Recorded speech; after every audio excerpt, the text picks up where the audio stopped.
इंसान तब बड़ा नहीं होता जब वो बड़ी बड़ी बातें करने लगे।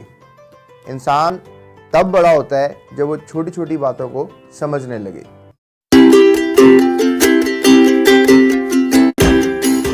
जी प्यारे बच्चों, तो आज हम बात करेंगे आपसे वाटर बॉर्न इन्फेक्टिशियस डिजीजेस की।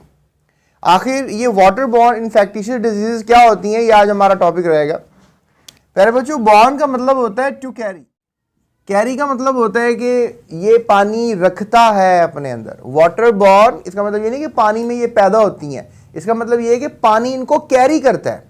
पानी में पैदा भी हो सकती हैं, लेकिन बॉर्न का मायने जो सही मायनों में इसका जो लफ्जी मायने है वो है to carry. Water borne infectious disease. Infectious का मतलब होता है आर्जा लाहिक करने वाली या मर्ज फैलाने वाली, बीमारी फैलाने वाली। तो अगर हम देखें कि जो ये इन्फेक्टिशियस डिजीज़ हैं, disease that spread because of drinking polluted water और eating food prepared with polluted water, यानी आपको ये वाटर बॉर्न बीमारी उस वक्त होगी जब आपका वाटर से कोई ना कोई ताल्लुक आएगा। ताल्लुक कैसे आएगा? या तो आप गंदा पानी डायरेक्ट पी रहे हैं, आपको इंस्ट्रक्शंस भी दी गई हैं कि आपने पानी उबाल के पीना है, आपने पानी फिल्टर्ड पीना है, आपने पानी पीने का जो है पानी की सफाई का खास ख्याल रखना है। लेकिन अनफॉर्चुनेटली आप ऐसा करते नहीं हैं, जिसकी वजह से आपके जिस्म में कुछ ना कुछ पंगा होता है। राइट, अभी मैं उस पंगे के बारे में आपसे बात करता हूं। बहरहाल अगर आप लेट्स से दैट खराब पानी में खाना भी बना लें तब भी मसाइल पैदा होते हैं।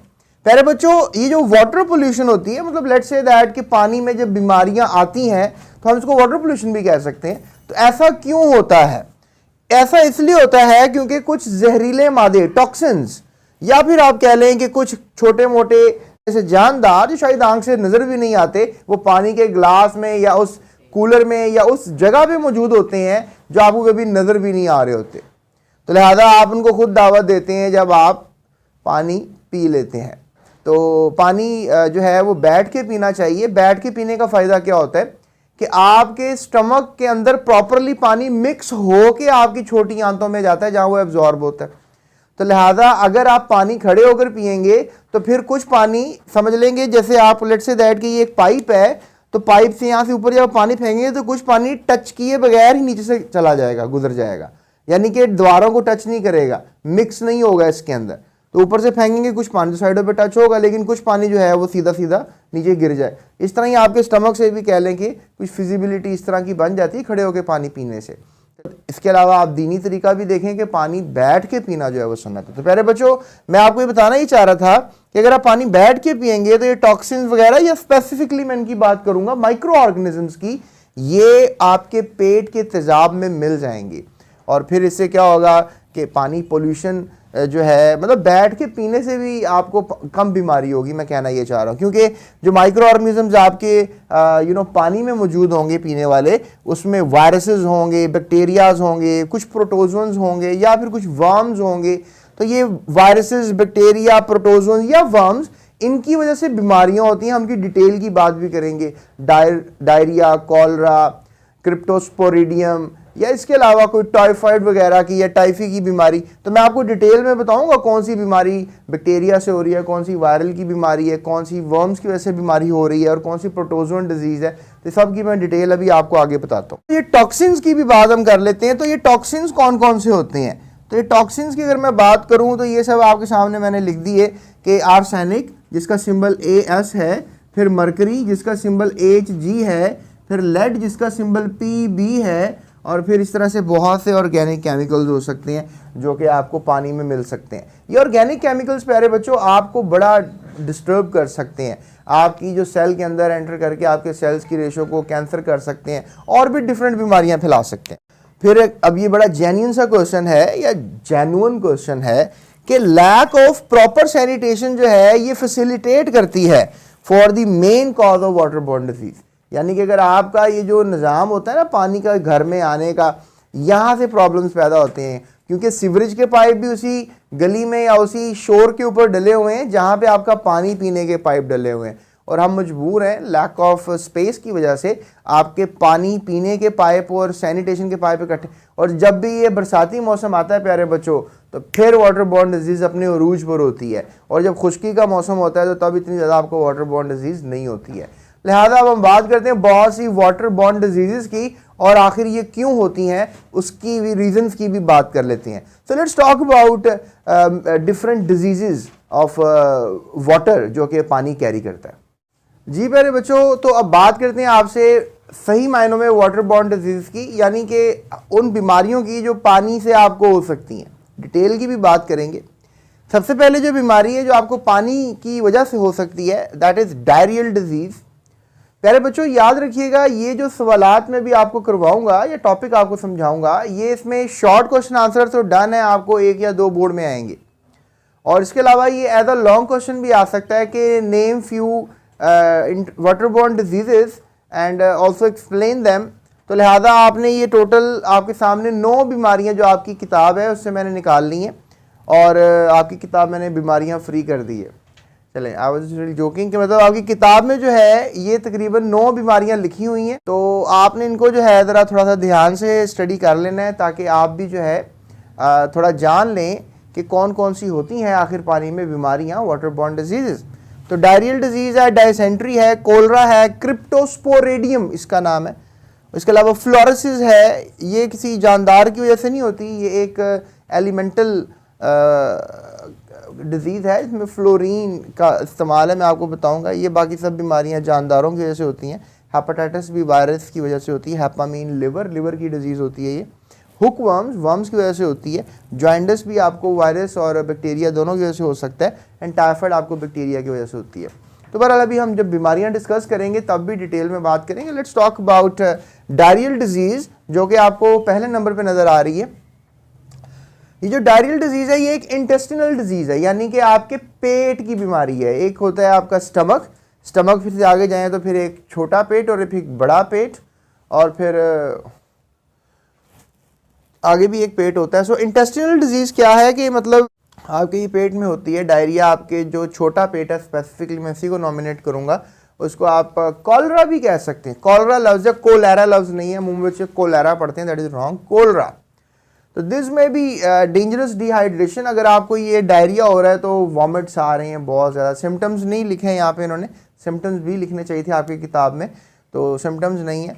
तो डिहाइड्रेशन हो जाएगी, यही सिम्टम है कि आपके पानी की कमी हो जाएगी बॉडी में, वॉमिट्स आ रहे होते हैं, मोशंस लूज लग जाते हैं, तो बहुत बुरा हाल होता है, क्योंकि पानी एब्जॉर्ब नहीं हो रहा होता आपके स्टमक में। आपको पता है कि पानी एब्जॉर्ब होता है, वहाँ एब्जॉर्ब भी नहीं हो रहा होता, तो आपके ब्लड में पानी की कमी हो जाती है, तो फ़ौरन ड्रिप्स लगती हैं आपको डायरिया की कंडीशंस में। जब आप बहुत ज़्यादा गोलगप्पे खाते हैं बैक्टीरिया वाले, या फिर आप कोई दही पल्ले ज़्यादातर इंडिया और पाकिस्तान की फेवरेट खुराक रहती है। तो कॉजेज़ क्या होती हैं, मतलब आपको दही पल्लों की प्लेट में या गोलगप्पों के साथ पानी में क्या चीज़ मिलेगी एज अ गिफ्ट? आपको देखा पानी की बीमारी है, तो दही पल्ले पानी से बनते हैं, गोलगप्पे के अंदर पानी का इस्तेमाल और गंदा पानी इस्तेमाल कर लेते हैं। इनको क्या फ़िक्र आपकी सेहत की? आपको खुद फ़िक्र होनी चाहिए अपनी सेहत की।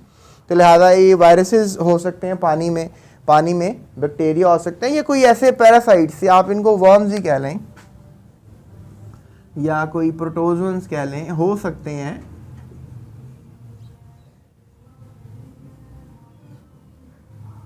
तो प्यारे बच्चों, ये दोनों जानदार पैरासाइट्स ही कहलाएंगे। अगर आपकी बॉडी में रह रहे हैं, खुराक ले रहे हैं और नतीजे में आपको नुकसान भी पहुंचा रहे हैं, तो ये पैरासाइट्स ही कहलाएंगे। तो एक और बीमारी प्यारे बच्चों, दैट इज़ डायसेंट्री, राइट। तो पहले मैंने आपको डायरिया की जो है वो बातें कर ली हैं। अब जब बात करते हैं डायसेंट्री की, ये कौन सी बीमारी है? ये भी एक इंटेस्टिनल डिजीज़ है, यानी कि ये भी आपके स्मॉल इंटेस्टाइन में हो जाती है।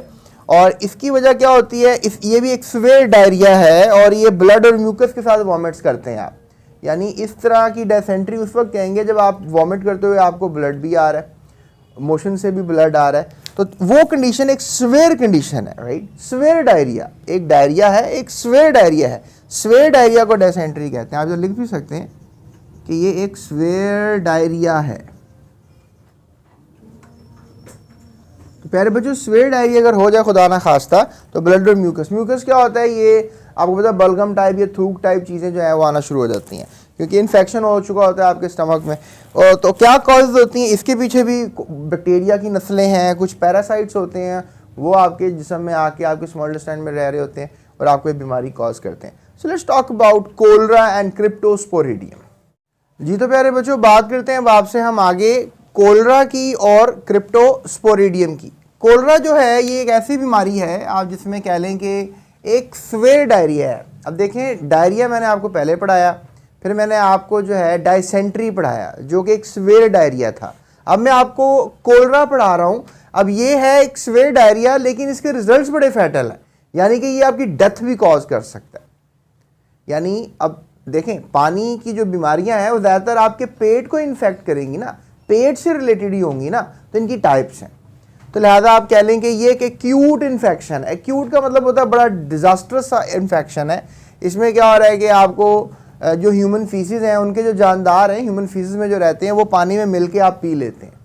तो जिस वजह से आप ऐसे इलाके जहाँ पे ह्यूमन फीसिस वाला पानी आ रहा है, तो वो प्यास लगी हुई है तो वो तो पी लिया जाएगा। तो लिहाजा बहुत स्वेयर किस्म का घटिया क्वालिटी का डायरिया होगा आपको, दैट इज़ कॉल्ड कोलरा। सो कैसे हो जाता है ये बैक्टीरिया है, इसको नाम याद रखिएगा, कोलरा का बैक्टीरिया है, दैट इज कोलरी, वाइब्रस कोलरी। ये आपको बोर्ड में एमसीक्यू भी आ सकता है कि आखिर कोलरा कौन से बैक्टीरिया की नस्ल से होता है।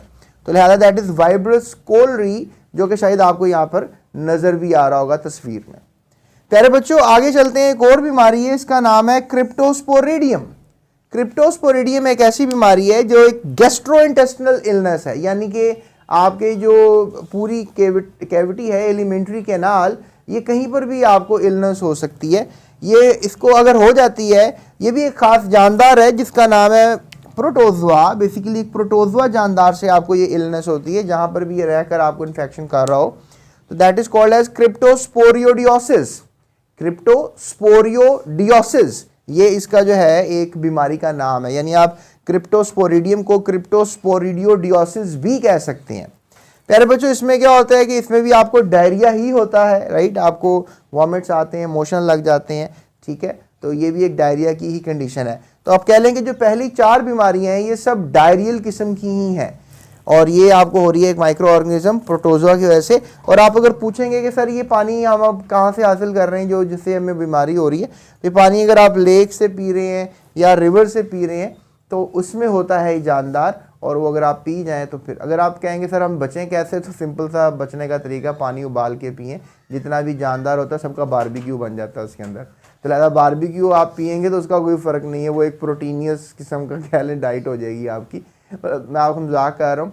अगर ये आपको पता होगा इसमें माइक्रोब्स हैं तो फिर डेफिनेटली उसको उबाल के और पुन के, यानी कि उसको फिल्टर करके आपको पीना चाहिए पानी को। तो प्यारे बच्चों, अब आगे चलते हैं मजीद बीमारियों की तरफ, that is fluorosis, hepatitis, hookworms, jaundice and typhoid. तो बात करते हैं फ्लोरोसिस की। बच्चों, तो बात करते हैं आपसे फ्लोरोसिस की।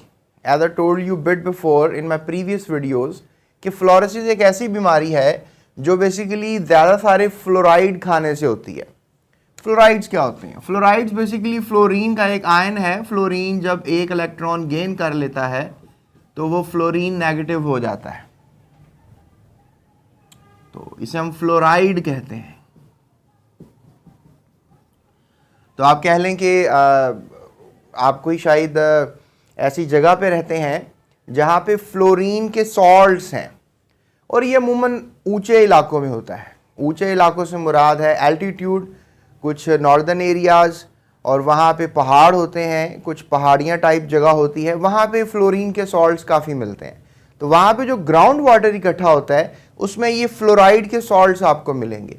डेफिनेटली आपने पानी पीना है, आप पानी पिएंगे ज़्यादा फ्लोराइड्स आपके ब्लड में चले जाएंगे। ब्लड से डेफिनेटली आपके डिफरेंट सेल्स में जाएंगे, और आपके जो स्पेसिफिकली दांत बनाने वाले सेल्स हैं उनमें आएंगे। ज़्यादा आएंगे तो मसला करेंगे, ज़्यादा आएंगे तो मसला क्या करेंगे, आपके ना सिर्फ बल्कि दांतों को डैमेज कर देंगे, टीथ डैमेज करेंगे, बल्कि आपकी हड्डियों की ग्रोथ को भी इफेक्ट कर सकते हैं। क्योंकि कैल्शियम की जगह फ्लोराइड्स हड्डियों में जाएगा तो फ्लोराइड हड्डियों को मजबूती नहीं देता है, आपकी बॉन्ड स्ट्रांग नहीं होंगी। वैसे मशवरा है 1 गिलास दूध का डेली पिया करें, इंशाल्लाह आपकी हड्डियां बहुत मजबूत होंगी, शायद एक लोहे की सलाख से भी ज़्यादा मजबूत, लेकिन दूध का 1 गिलास डेली मस्ट है। और अगर मैं आगे चलूँ मजीद बीमारियों की तरफ, बेसिकली वाटर बॉर्न डिजीज़ तो बहुत सी हैं, तो उसमें अब मैं हेपेटाइटिस की आपसे बात कर लेता हूँ। प्यारे बच्चों, हेपेटाइटिस जो है ये एक आपका जिगर है, इसे हम लिवर कहते हैं इंग्लिश में, और हैपा का मतलब भी लातीनी ज़ुबान में या ग्रीक ज़ुबान में लिवर का ही है। हैपा का लफ्ज़ जहाँ पे भी आए तो वहाँ पे आपने याद रखना है कि लिवर की बात हो रही है। तो जो लिवर है ये बेसिकली इन्फ्लेम कर जाता है। इन्फ्लेम का मतलब हो जाता है सूज जाना। अब आप सोचेंगे कि सर हमारा जो लिवर है वो सूज गया है या उसको कोई सूजन हो गई है और वो ख़राब हो रहा है, इसके पीछे क्या वजह है? क्या ये भी पानी पीने से होता है? तो इसका आंसर भी यस है। अगर आप कंटामिनेटेड वाटर पिएंगे यानी कि गंदला पानी, ख़राब पानी, तो फिर इससे ये होगा कि 5 किस्म के लिवर पे अटैक करने वाले वायरसेस होते हैं। उन वायरसेस की डिटेल में तो नहीं जाऊंगा। Virus A, virus B, virus C, virus D और वायरस ई। अब आप कहेंगे सर हमने तो ये लफ्ज़ वाइटामिन में भी पढ़ा था कि vitamin A, B, C, D और ई होते हैं और के भी होता है। The answer is very yes. लेकिन यहाँ पे वायरसेस को भी हमने ए, बी, सी, डी और ई कहना है। 5 किस्म के मैंने आपके सामने लिख दिए हैं। और जिस तरह का वायरस आपके लिवर पे अटैक करता है और आपके लिवर को ख़राब करता है, डैमेज करता है आपके लिवर के सेल्स को, उसको सुजा देता है, उसको इन्फ्लेम कर देता है, उसमें इन्फ्लेमेशन हो जाती है, तो फिर आप कह लें कि आपका लिवर डैमेज हो रहा है और ये हो रहा है वायरसेस से। तो लिहाजा हेपेटाइटिस की बीमारी हो जाएगी आपको। आपने सुना तो होगा हेपेटाइटिस के बारे में, लेकिन आज की क्लास में मैंने आपको बता दिया कि हेपेटाइटिस क्या मर्ज है। प्यारे बच्चों, ये 5 किस्म का एक भी वायरस अगर आपके लिवर पे अटैक करे तो आपको उस किस्म का हेपेटाइटिस होगा। Hepatitis A, hepatitis B, hepatitis C, D या फिर हेपेटाइटिस ई। तो लिहाजा प्यारे बच्चों कैसे ट्रांसमिट होगा मैंने बता दिया, कंटामिनेटेड वाटर से जो है ये आपके ब्लड में और आपके लिवर को जाके डैमेज करना शुरू कर देगा। सो चलते हैं यार नेक्स्ट डिजीज की तरफ। बात करते हैं हुकवर्म डिजीज की। हुकवर्म डिजीज जो है ये एक पैरासाइटिक डिजीज है। पैरासाइटिक डिजीज क्या होती है? प्यारे बच्चों, आपने पैरासाइटिक बीमारियों के बारे में शायद पहले भी छोटी क्लासों में पढ़ा हो। ये ऐसे जानदार होते हैं पैरासाइट्स जो हमारे जिस्म पे रहते हैं, खुराक भी लेते हैं हमारे जिस्म से और नतीजे में हमारे जिस्म को नुकसान पहुंचा देते हैं। जैसे कि लेट्स से दैट के जुएं, लाइसिस, ये हमारे जिस्म पे रहती हैं, बालों में रहती हैं, खून चूसती हैं हमारी स्किन से, खुराक हासिल करती हैं और नतीजे में हमें इन्फेक्ट करती हैं, यानी हमें डिजीज़ भी कॉज करती हैं। स्पेसिफिकली सर में खारिश जैसी बीमारी बहुत फितरतुल आम रहती है अगर जुएं आपके सर में होती हैं। बहरहाल मेरे सर में जो है इस तरह की कंडीशन काफ़ी कम आएगी क्योंकि उनको शायद जंगलों में दरख्तों की तादाद काफ़ी कम नज़र आएगी। बहरहाल मैं आगे जो बात कर रहा हूँ आपसे कि दे इन्फेक्ट स्मॉल इंटेस्टाइन, यानी कि ये जो हुकवर्म डिजीज़ है, यानी ये हुकवर्म्स हैं, व्हाट आई कैन से कि ये हुक कर लेते हैं। टेप वर्म्स वगैरह हो गए, इनका कुछ अजीब सा इस तरह का चेहरा होता है जिस तरह का मैंने बना दिया और बड़ा अजीब सा चेहरा, कुछ स्टक कर जाने वाला चेहरा, और इस तरह के वर्म्स होते हैं, टेप वर्म्स और स्कैरीज, इस तरह की कुछ इनकी शेप होती है। तो ये आपके you know they used to live your small intestine, आपके जो छोटा पेट है, as I told you in your previous classes के जो आपका ईसोफेगस है, फिर ये आपका पेट आ जाता है और फिर ये पेट से फिर आपका एक और पेट शुरू होता है और फिर ये बड़ा पेट होता है और फिर ये, तो ये जो छोटा पेट है, ये छोटे पेट में जो है ये रहने के लिए आते हैं और you know they cause disease in the small intestine, और ये स्मॉल इंटेस्टाइन में सही मसला करते हैं। वहाँ पर ये अपनी बूदोबाश करते हैं, यानी कि वहाँ रहते हैं और अपनी ग्रोथ करते हैं। और स्पेसिफिकली कह लो कि अगर ये बच्चों को हो जाए तो फिर उनकी ग्रोथ को स्टंट कर देते हैं, यानी कि उनके पेट में ये कीड़े रह रहे हैं। और डेफिनेटली अगर आपको बच्चा ग्रो करता हुआ नज़र नहीं आ रहा, जो कि उसकी एज के बच्चों को देखें और उसको देखें, तो अगर आपको वाज़ेह फ़र्क महसूस हो तो समझ लें कि उसके पेट की कोई बीमारी चल रही है जिस वजह से वो ग्रो नहीं कर रहा। इसके अलावा ये ज़रूरी नहीं कि बच्चों में ही हो बीमारी, ये आपको बड़ों में भी नज़र आएगी। और अनीमिया जैसी बीमारी भी हो सकती है। अनीमिया जैसी बीमारी क्या होती है कि जब आपके ब्लड में रेड ब्लड सेल्स की काउंट जो है वो कम हो जाए, यानी आरबीसीज जो हैं आपके ब्लड में क्या हो जाए, ड्रॉप डाउन हो जाए, आप में खून की कमी हो जाए, तो फिर इसको आप कहेंगे कि ये अनीमिया की बीमारी है। पर बायोलॉजी के बच्चे जो हैं अनीमिया की बीमारी को काफ़ी डिटेल में पढ़ते हैं, तो अभी फ़िलहाल मैंने आपको इंट्रोडक्शन ही देना था इसका। बहरहाल बता दिया आपको कि अगर हुकवर्म डिजीज़ है, आपको एक पैरासाइटिक डिजीज़ है, तो आपके अनीमिया हो सकता है, आपको बच्चों को भी बड़ों को भी। और इसके अलावा बच्चों में स्टंट ग्रोथ हो सकती है और बड़ों को भी काफ़ी ज़्यादा प्रॉब्लम्स का सामना करना पड़ेगा। उनके अंदर जो बाउल फंक्शनिंग है, जो पेट का एक धड़कना है, पेट भी धड़कता है, तो ये पेट का जो धड़कना है ये थोड़ा सा ख़राब हो जाएगा, जिससे डाइजेशन अच्छी नहीं होगी और बड़े मसाइल पैदा होंगे। तो प्यारे बच्चों, अब आपके दिमाग में सवाल आ रहा होगा कि आखिर ये ट्रांसमिट कैसे होते हैं, हुक्म आते कहाँ से हैं, फ्रॉम देयर दे कम। अब आप कहोगे सर आप पढ़ा रहे हैं हमें वाटर बॉर्न डिजीज़, तो ये भी पानी से आते होंगे। इसका जवाब मैं आपको देता हूँ, ये पानी से नहीं आते हैं। तो फिर आप कहेंगे सर हम इसको वाटर बॉर्न डिजीज़ में क्यों पढ़ रहे हैं अगर ये पानी से नहीं आते। चलें मैं आपको एक रीज़न देता हूँ। देखें, जब पानी गंदा आप देखेंगे उस ग्राउंड में फैलेगा, गटर का पानी आप कह लें या कोई नालों का पानी उस ग्राउंड में फैलेगा जहाँ पे बच्चे खेलने जाते हैं। देखिए मेरी बात सुने, कभी आप भी ग्राउंड में गए होंगे और ग्राउंड में जाके आपने शूज़ उतार दिए और नंगे पाँव खेलना शुरू कर दिया, एक मसला। दूसरा मसला कि अगर आपके शूज़ टूट गए तो आपने कहा यार मेरी तो बॉलिंग चल रही है, अब मैंने तो पूरा ओवर फेंकना है और मैं नंगे पाँव ही खेलूँगा और I will be just throw that balls और मैं अपनी क्रिकेट टीम को विन करवाऊँगा, फुटबॉल टीम को विन करवाऊँगा। तो प्यारे बच्चों देखो, उस खेलने के दौरान हो सकता है कोई पत्थर या कांच उस ग्राउंड में मौजूद हो और आपका पाँव ज़ख्मी हो जाए। अब देखें खून निकल रहा होगा, आप खून की परवाह नहीं इतनी खास करेंगे और आप खेलने में अपने आप को मशगूल रखेंगे, जारी रहेगा खेलना आपका। तो आपका जो पाँव है उस पाँव के अंदर आप कह लें कि जो ज़ख्म हुआ है वहाँ से मिट्टी के कुछ ज़र्रात भी आपके ज़ख्म में दाखिल हो जाएंगे। यहीं पर मैं आपसे बात कर रहा हूँ। हुकवर्म्स के जो बच्चे हैं उनके हुकवर्म्स के बच्चों को हम कहते हैं लार्वा, ठीक है, और अब बहुत से बच्चे हों तो उनको हम कहते हैं लार्वी। तो ये जो लार्वी हैं ये आपके उस जख्म के अंदर से खून में एंटर हो जाएंगे, पानी से नहीं, मट्टी से, ग्राउंड की मट्टी से, उस मट्टी से जहां पे नाले का पानी इकट्ठा हुआ था किसी ज़माने में। तो वो पुअर सैनिटेशन सिस्टम था, वो ग्राउंड में कैसे पानी चला गया खेलने वाले, या फिर आप कह लें कि कैसे चला गया ये पानी गटर का उस ग्राउंड में, तो ये सैनिटरी वालों का मसला है, लेकिन उससे आपको बीमारी होती है। इनके अंडे, इनके लार्वा जो हैं आपकी बॉडी में एंटर कर जाते हैं स्किन से, स्पेसिफिकली वुंडेड फीट से लिखा हुआ है कि often we are the wounded feet. तो लिहाजा वुंडेड फीट यानी कि जख्मी पाँव, जख्मी पाँव से जो है ये एंटर कर जाते हैं। फिर क्या कर सकते हैं, और डेफिनेटली ये फिर आपको स्टंट ग्रोथ करवा सकते हैं बच्चों में, बड़ों में अनीमिया करवा सकते हैं। इसके अलावा आई टोल्ड यू कि स्टमक डिजीज़ हो सकती हैं, you can write a word है, स्टमक डिजीज़ भी आपको हो सकती हैं। तो फिर यही इसका रीज़न है कि क्या रीज़न है इस बीमारी फैलने का, पुअर सैनिटरी कंडीशंस। अगर ये जो हमारा ये जो फुजला वगैरह है सही तरीके से इसको ट्रांसफ़र नहीं किया जाता तो ये बीमारी कॉज करेगा। और फिर साइंसदानों ने ये मेजर किया है एक रिसर्च में कि 1 बिलियन यानी 1 बिलियन लोग, look at the amount, 1 billion people पूरी दुनिया में हुकवर्म से वुंडेड होते हैं, हुकवर्म से इन्फेक्ट होते हैं।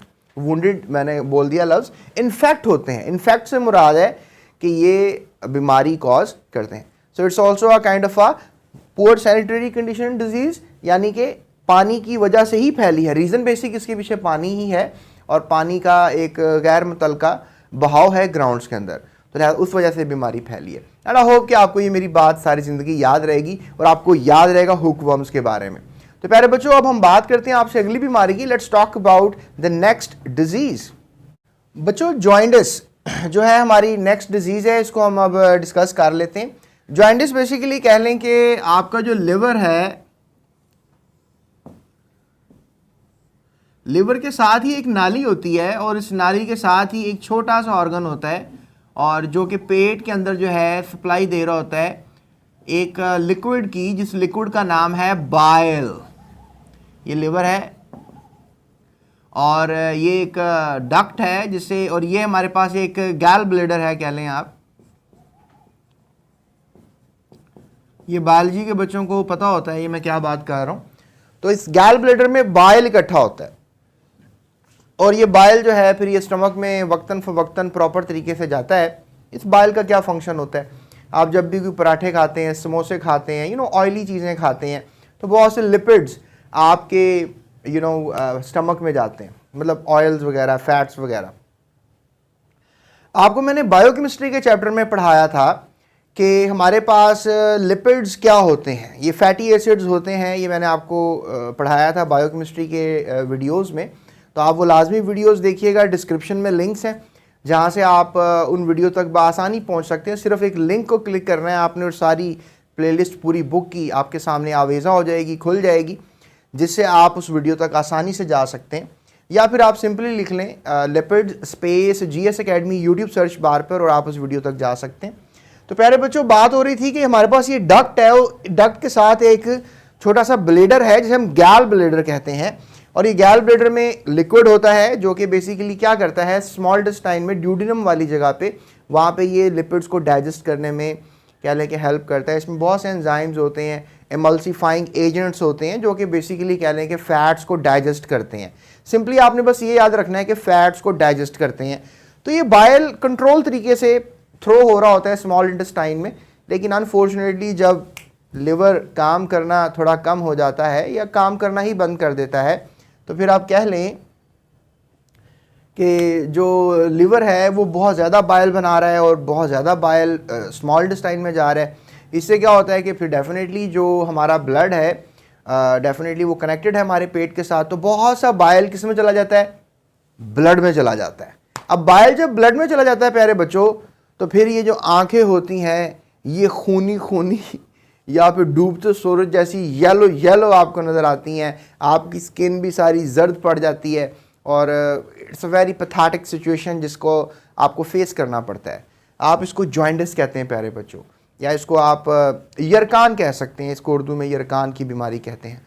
तो इसका इलाज क्या होता है, इसका इलाज ये होता है कि आपने डाइट में लिपिड्स बहुत कम लेने हैं, फिर दवाइयाँ खानी है जो लिवर्स को दोबारा प्रॉपर फंक्शन करवाएं, और फिर इससे क्या होगा कि आपका लिवर दोबारा ओके हो जाएगा, वो बाइल को कंट्रोल कर लेगा, बाइल कंट्रोल होगा, स्मॉल इंटेस्टाइन में बाइल नहीं जाएगा और आपकी बीमारी थोड़ी सही होना शुरू हो जाएगी और within week and so आप बिल्कुल ठीक हो जाएंगे। ये जानलेवा नहीं है लेकिन काफ़ी आपको लेज़ी कर देती है, डिज़ी कर देती है और शायद बुखार वगैरह भी हो जाता है इसमें। तो प्यारे बच्चों यही लिखा हुआ है यहाँ पे कि एक्सेस बाइल पिगमेंट्स आ जाते हैं ब्लड में और फिर liver ceases function and eyes turns yellow. तो ये आप याद रखिएगा कौन सी बीमारी आंखें पीली कर देती है, तो वो जॉइंडिस की बीमारी होती है। तो लिहाजा इसमें पेशेंट जो है वो थोड़ा सा हल्का सा फील करता है, वीकनेस ही फील करता है, चल फिर नहीं इतना खा सकता, भाग नहीं सकता, क्योंकि उसके मसल्स में फटीग हो जाती है। फटीग कहते हैं खलियों को या क्रैम्प्स, ठीक है, ये खलियाँ क्रैम्प्स डल जाते हैं आपके मसल्स में, आपकी टांगों के मसल्स में, और आपको काफ़ी बुरा फील होता है। तो प्यारे बच्चों ये जॉइंडिस की बीमारी। चलते हैं अगली बीमारी पे which is the last one, typhoid. Typhoid एक डेंजरस बैक्टीरियल डिजीज़ है जो कि एक बैक्टीरिया कॉज करता है, टाइफी, ये बैक्टीरिया का नाम है। और ये जो टाइफी बैक्टीरिया है प्यारे बच्चों ये आपको स्पेसिफिकली गंदे पानी में ही मिलेगा।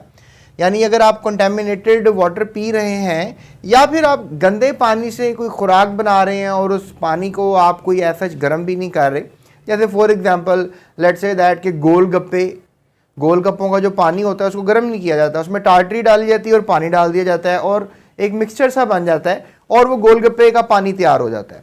प्यारे बच्चों उस पानी को अगर आप यूज़ कर रहे हैं जो कि कंटामिनेटेड है, यानी गोलगप्पे वाला पानी जो है अगर उसमें टाइफी बैक्टीरिया है, टार्टरी डालने से भी वो जो है वो नहीं मरेगा, तो आप उसमें गोलगप्पे डबो कर खाएंगे और आपके स्टमक को एक दावत मिल जाएगी टाइफी बैक्टीरिया की, और फिर आपको देखा जाएगा कि ये बैक्टीरिया आपके ब्लड में डिफ्यूज़ कर जाएगा और फिर वहाँ पर अपनी जनरेशन को बढ़ाएगा और आपको हो जाएगा टाइफाइड, जो कि एक बीमारी है। या फिर आप डायरेक्ट ही ऐसा पानी पी रहे हैं, स्पेसिफिकली बरसाती मौसम में बहुत सी बीमारियां पानी से फैलती हैं, तो लिहाजा बरसाती मौसम में टाइफी की बीमारी बहुत फैलती है। तो आप कह लें कि बरसाती मौसम में जो है टाइफाइड का बुखार जो है वो बहुत ज़्यादा होता है, और खुदा न खास्ता अगर ये बुखार अपनी रेंज से ज़्यादा हो जाए तो आपके लिए जानलेवा भी साबित होता है। तो टाइफाइड के बुखार को बच्चों के लिए, बड़ों के लिए, दोनों के लिए ईजी नहीं लेना चाहिए, क्योंकि बैक्टीरिया अगर आपके ब्लड में बहुत ज़्यादा बढ़ गया तो आपको मसला करेगा। तो यहाँ पर आखिरी मैं आपसे यही बात करूँगा, डिजीज़ की बात तो हमने कर ली, हम प्रिवेंशन की तरफ जाएंगे, लेकिन मैं आपसे बात ये करूँगा कि सफाई निस्फ़ ईमान होती है। यानी अगर आप एक मुसलमान हैं और आपका एक मुसलमानियत अकीदा है, या फिर आप किसी भी रिलीजन से ताल्लुक़ रखते हैं, चाहे हिंदुज़म से हैं, चाहे सिख मज़हब से हैं, चाहे आप क्रिश्चियन हैं, या फिर आप किसी मज़हब से ताल्लुक़ रखते हैं, तो हर मज़हब में सफाई की तलकीन लाजमी की गई है। तो लिहाजा सफाई नहीं होगी तो फिर डेफिनेटली आप बीमारियों से महफूज नहीं रह सकते हैं, जबकि इस्लाम में सफाई को तो ईमान का आधा दर्जा करार दिया गया है। तो प्यारे बच्चों सफाई का ख्याल कीजिएगा। आज ये बीमारियों की क्लास में मैंने आपको बीमारियों से बचने के भी तरीके बताए हैं, क्योंकि मैंने आपको रीजंस के साथ बताया कि कैसे ये बीमारियां हो रही हैं। इनको याद कीजिएगा, आपके बोर्ड का ये शॉर्ट क्वेश्चन और लॉन्ग क्वेश्चन दोनों बन जाते हैं। अगर आपको कह जी एक्सप्लेन द फॉलोइंग डिजीजेस, जिसमें वो 5 नाम लिख देगा, 4 नाम लिख देगा, फिर आपने सबको डिफाइन करके थोड़ा सा एक्सप्लेन करना होगा, जितना कि बुक में किया, जितना कि मैंने कर दिया है। तो फिर अगर आपको सिर्फ यही पूछ ले what is typhoid, what is joints, what is fluorosis, या फिर व्हाट इज़ क्रिप्टोस्पोरिडियम, या फिर कोई और बीमारी जो हमने डायरियल डिजीज़ पढ़ी या डायसेंट्री पढ़ी, या कोई और बीमारी जो हमने हेपेटाइटिस वगैरह पढ़ ली, तो ये आपको आ सकती है as a short question in your board exam. तो प्यारे बच्चों, अब चलते हैं हम प्रिवेंशन की तरफ कि आखिर कैसे मज़ीद महफूज रह सकते हैं इन बीमारियों से। सफाई निस्फ़ ईमान है, लेकिन ये तरीक़ाकार अपनाएंगे तो इन बीमारियों से बचा जा सकता है। So let's talk about prevention of diseases. जी तो प्यारे बच्चों, prevention of water borne disease ये भी एक बड़ा ज़बरदस्त सा कह लें टॉपिक रहेगा, क्योंकि आपने सबसे पहले तो हेडिंग याद कर लेनी, इसलिए डोमिनेटली हेडिंग ही बता रहा हूँ। अंदर आप खुद भी लिख सकते हैं। क्या लिखेंगे आप? हेडिंग ये बनाएं, प्रोविजन ऑफ सेफ वाटर, यानी कि जो आपको वाटर की सप्लाई आनी चाहिए वो आपको safe and healthy water supply आए। यानी जब आप पानी पिएं या बर्तन धोएं या कोई से खाने पकाने का सामान बनाएं कोई भी पानी से, वो पानी फिल्टर्ड होना चाहिए। अब पूरी दुनिया में ग्लोबली फिल्टर्ड वाटर का कॉन्सेप्ट फितरतुल आम हो गया है, लेकिन फिर भी आप टैप वाटर यूज़ करें। अगर टैप वाटर यूज़ भी कर रहे हैं तो मेरा ये रिकमेंडेशन है बॉयल कर लें, सबसे बेस्ट वाटर रहेगा। लेकिन अगर आप उसको बॉयल भी नहीं कर रहे हैं और टैप खोला और अगर आप उसको यूज़ कर रहे हैं तो थोड़ा सा मुश्किल रहेगा। अगर आप थोड़ा बहुत पी रहे हैं तो बॉडी उसको बर्दाश्त करेगी, लेकिन अगर बहुत ज़्यादा पी रहे हैं तो बॉडी भी उसके जवाब दे देगी, क्योंकि हमारी भी एक इम्यूनिटी की हद होती है। तो फिर सिंपली बात यही है कि properly treated and purified water को जो है पिया जाए, ताकि आप इस वाटर कंटामिनेशन से बच सकें। तो प्रोविजन ऑफ सेफ वाटर एक इंपॉर्टेंट बात रहेगी। दूसरा है डिस्पोजल ऑफ सीवेज। डिस्पोज का मतलब होता है मतलब कहीं ना कहीं इनका इंतज़ाम करना, कहाँ पर फेंकना है आपने सीवेज वगैरह को। तो डिस्पोज का मतलब है कि इसको आपने प्रॉपरली इसको असेंबल करना है, जहाँ पर भी आपने इसको फेंकना है। अगर आप प्रॉपरली नहीं फेंकेंगे तो आप इसको कहेंगे अनसेफ डिस्पोजल ऑफ सीवेज। यानी कि आपने क्या करना है कि आपने इसको थोड़ा प्रॉपर तरीके से फेंकना है। तो अगर आप इसको वाटर सप्लाईज में फेंक देंगे या रिजर्वायर्स कहते हैं जहाँ पानी वगैरह आपका इकट्ठा होता है for the sake of drinking, यानी आप कहीं लेट्स से दैट किसी तालाब के पास सीवेज लगा रहे हैं या किसी कुएं के पास सीवेज का ढेर लगा रहे हैं, तो डेफिनेटली फिर सीवेज ने तो जाना ही है उस पानी के अंदर, या तालाब में चला जाएगा जहाँ से पानी पीते हैं, या कोई झरने वगैरह की जगह पे अगर आप सीवेज लगा रहे हैं तो इस तरह की जगह पे आपने नहीं लगाना है सीवेज को। इसका डिस्पोजिबल प्रॉपर तरीके से आपने करना है। तो थोड़ा सा टंग ट्विस्टर है मेरे लिए disposable, so that's why I am just being fumbling with that. Okay, so let's go for next heading. Disposable आपने सही तरीके से करना है, डिस्पोज सही तरीके से करना है। आगे कंट्रोल ऑफ टॉक्सिक केमिकल्स, यानी कि आपने केमिकल्स को प्रॉपरली कंट्रोल करना है। अच्छा, अब कौन से केमिकल्स को कंट्रोल करना है, अब मैं आपको पहले केमिकल्स बताता हूँ। देखिए, लेट्स से दैट कुछ स्लो पॉइजन्स होते हैं या फिर कह लें कि कुछ कार्सिनोजेंस होते हैं। ये केमिकल्स अगर आपके ब्लड में आ जाते हैं, बॉडी में आ जाते हैं, तो कार्सिनोजेंस वो होते हैं जो कैंसर कॉज कर देते हैं। स्लो पॉइजन होते हैं जो आहिस्ता आहिस्ता आपको किल कर रहे होते हैं, आपके सेल्स को मार रहे होते हैं। तो लिहाजा वो पानी से आप हासिल करते हैं। तो आपने कंट्रोल करना है इस तरह के केमिकल के इस्तेमाल पे कि जो आपकी बॉडी के लिए ख़तरनाक होते हैं। तो अगर आपका घर इंडस्ट्रियल एरिया के पास है तो आपकी बॉडी को बहुत जद्दोजहद करनी पड़ेगी इन केमिकल से लड़ने की, क्योंकि वो केमिकल्स फितरतुल आम वो डिस्पोज करते हैं ऐसे ही बस अनअंडरस्टूड तरीके से, और फिर वो सारे केमिकल जो हैं पानी में आ जाते हैं, हम वही पानी पीते हैं और मसाइल पैदा होते हैं। इसके अलावा आप देखेंगे किसान भी पीछे नहीं है, किसान भी बहुत ज़्यादा अनएडिकेट फर्टिलाइजर्स यूज़ करते हैं, या कोई ऐसे पेस्टिसाइड्स कहते हैं ऐसी दवाइयों को जो फसलों पे छिड़की जाती हैं ताकि कीड़े मकोड़े मर जाएं और उनकी फसलों को नुकसान ना पहुँचे। तो लिहाजा वो जो कीड़े मकोड़े हैं या कह लें पेस्टिसाइड्स हैं, उनको भी जो है वो प्रॉपरली क्या करना चाहिए, डिस्पोज करना चाहिए, या प्रॉपरली उनका तरीक़ाकार या नॉन टॉक्सिक पेस्टिसाइड्स होने चाहिए, वो इस्तेमाल होने चाहिए ताकि आपकी जो है सेहत मलहूज़े खातिर रखी जाए। अगर ऐसा नहीं हुआ रहा तो फिर आप यही कहेंगे कि हम कंट्रोल नहीं कर पा रहे किस पर, टॉक्सिक केमिकल्स पर। तो लिहाजा प्रोविजन ऑफ सेफ वाटर ये ज़रूरी है, आपको साफ़ सुथरा पानी मिलना चाहिए, डिस्पोज अच्छा होना चाहिए सीवेज का, और लास्ट में केमिकल्स ऐसे इस्तेमाल नहीं होने चाहिए जो कि टॉक्सिक होते हैं और डेंजरस होते हैं। तो प्यारे बच्चों, ये हमने कर लिया पानी का क्लीनलीनेस का एक तरीका, या कह लें कि प्रिवेंशन का एक तरीका कि हम पानी से कैसे तरीक़ेकार को अपना कर पानी को सेव कर सकते हैं और वाटर बॉर्न डिजीज़ से जो है वो बच सकते हैं। लेकिन छोटे सी मैं एडिशन करूंगा यहाँ पे स्विमिंग पूल्स को भी साफ़ करने की, कि आखिर स्विमिंग पूल्स को किस तरह साफ़ किया जाए। देखें, आप जब भी नहाने जाते हैं, सोजो वाटर पार्क हो गया या कोई भी वाटर पार्क हो गया, या आपके घर में कोई स्विमिंग पूल बना हुआ है, तो वहाँ पर आप ऐसे चले जाते हैं, अंदर छलांग लगा देते हैं। उसमें भी तो जर्म्स होते हैं, उसमें भी तो बहुत से बैक्टीरिया और आई डोंट नो क्या क्या होते हैं। वंस अपॉन अ टाइम मैं जो है गया पूल में नहाने के लिए, और मैंने ज़रा if I just take the odd words, मैंने डुबकियां लगाई 2-4, तो क्या सीन हुआ कि मेरे कानों में पानी चला गया।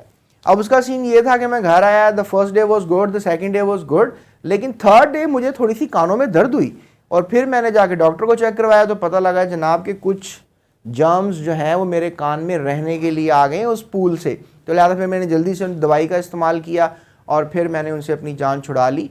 1 साल तक तो उन्होंने मुझे तंग किया, लेकिन फिर दूसरे तीसरे साल मेरी बचत हो गई और मैं सेव हो गया। मेरे को कोई एक स्वेयर ईयर डिजीज़ नहीं हुई उनकी वजह से।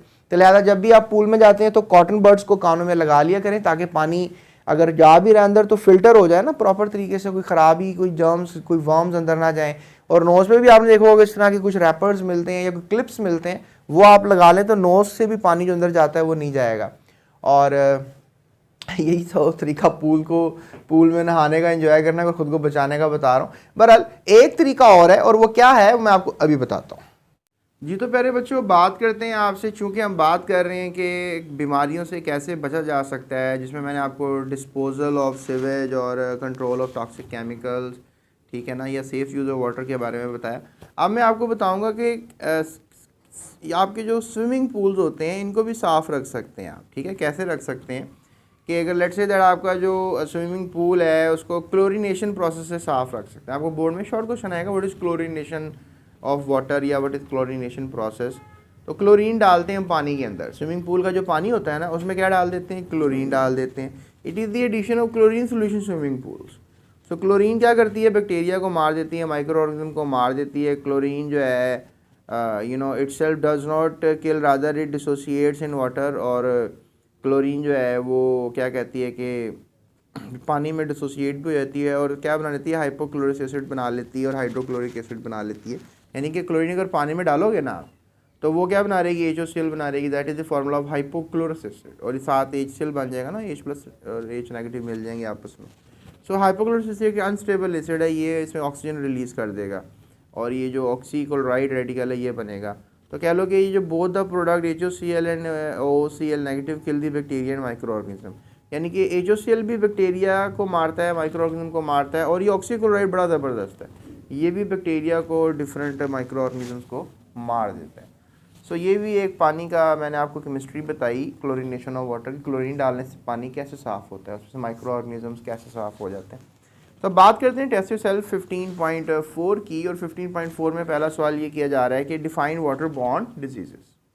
जी तो प्यारे बच्चों, वाटर बॉर्न डिजीज़ की अगर हम बात करें तो that disease which spread because of drinking polluted water और eating food prepared by polluted water called water borne disease, infectious disease. यानी ऐसी बीमारियां जो कि गंदा पानी पीने से हुई, या फिर आप कह लो कि गंदा पानी से बने हुए फूड खाने से हुई, तो उनको कहेंगे वाटर बॉर्न डिजीज़। मैंने आपको पहले भी बताया था, बॉर्न का मतलब कैरी करना होता है, पैदा होना होता नहीं है।